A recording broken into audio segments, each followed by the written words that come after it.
Hi there guys, I thought I'd just do a quick video to introduce an item that I bought recently, and it's a new catapult, or slingshot as I always have a habit of calling them.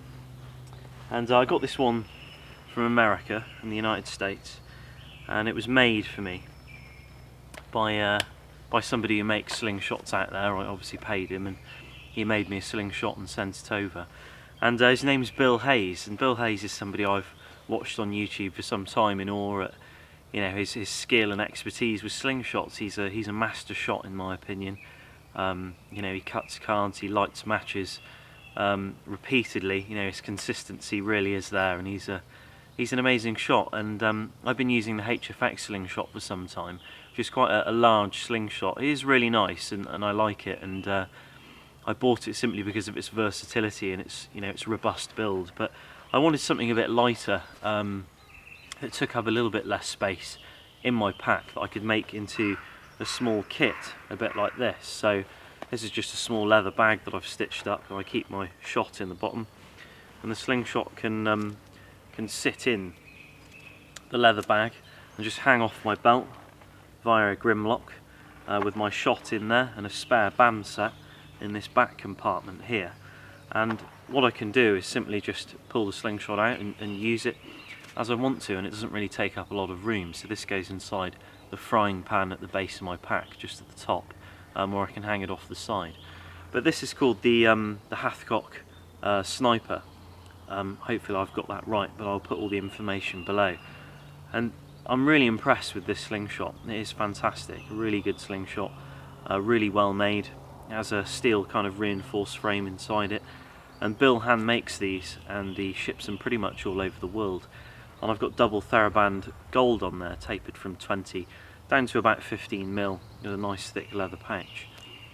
And I'll put the link as well where I got some of the elastic from, because there's a chap online on eBay called Martin Hurd, and he sells a lot of slingshot elastic. If you don't want to make it yourself, it's great to be able to buy it from somebody who you know, who you trust. And Martin's always supplied me with rubber for the slingshots, and when he hand makes the pouches and all the band sets and measures them all out, they always arrive and they're always in tip-top condition, ready to strap on with no adjustment, which is great. But this is fantastic, and I've been studying Bill's aiming technique. Bill uses a technique which I've never really used before. He aims quite accurately, actually, to great effect. And often I would use an intuitive method where, mainly because just from hunting with them, I'd go out and I'd see something and then just take a shot. And it's a really great way of just instinctually taking a shot at something and hitting it, and when you do make contact, you know, it all flows very well and it all makes sense, you know, and it all feels right. And that's really what you're going on. You're going on feeling when you, you know, an instinct when you shoot that way. But I found my consistency was lacking sometimes, especially with targets, and it would take me quite a great deal of time to warm up on some days. So I adopted Bill's aiming technique, which is a lot like shooting a rifle or a shotgun or any kind of sort of long-barreled weapon, I guess. And I've put a target just over there, and I thought I'd just share with you this aiming style, because I think if any of you are looking to buy a slingshot and you're not looking to spend a lot of money, you want something good quality and you're prepared to wait a couple of weeks for it to be made, then something like this will suit you in many disciplines, whether it be target shooting or hunting. But let's shoot this target.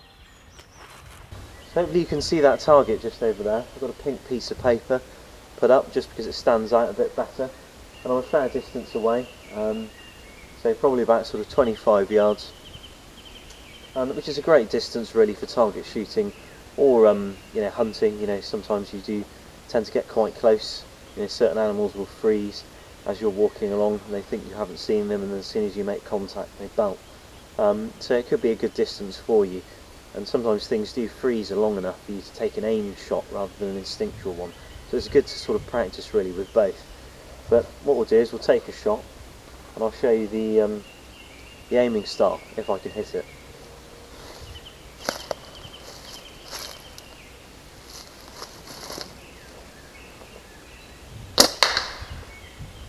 So straight through the centre, not too bad. So that was a pretty accurate shot. That was one hit, straight through the centre, straight on down there through the woods. And that particular type of aiming technique is really good if you want some consistent accuracy. But what I'll do is I'll leave the camera this end, take a walk up there, and trust my instinct to take a shot at this without hitting the camera. Just over the top.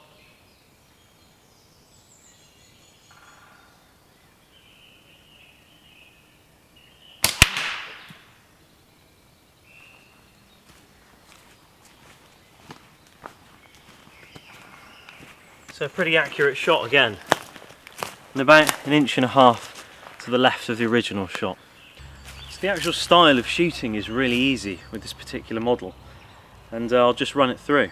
You can see there that the bands are strapped on with some more TheraBand around the top, and they roll over just like that, and the slingshot is held just like this. The pouch has a small hole in the centre, and I've made sure that when I've tied the pouches on, when I pull them back slightly, they're level. They're absolutely level. They're not like that or like that, or else that will affect the accuracy. So the setup needs to be correct first. So I've drilled a small hole, or punched a small hole just in the centre there. Just allows me to line up the piece of shot on the back of the pouch nicely. So when I pinch it together, and I don't pinch in front of the ball, I pinch the ball just like that. So almost when I let it go, it slips through my fingertips like I've lost my grip on it. So just like this. And what you'll do, I'll take the projectile out just to be safe, is when you aim, and I'll use my finger to demonstrate just to give it some tension, is you draw back just like that, and then you drop your eye just down the slingshot. And obviously the quicker you let it go, the less kind of shake you'll get. Because when you hold for a while, you'll start to get the shakes, especially if the band set's quite tough. So you'll see a little divot, a little sort of dip just there, and that's what I use to aim. And the target is just above that divot, literally just above it. And if you're not hitting that target, you'll be putting shots right past it. So you'll have a pattern about a dinner plate size, really. Unless you're really accurate like Bill, then you'll probably be far better than that. But so you draw back, drop your eye, and then the shot or the band should fly straight through the centre just like that. Let's give it a go.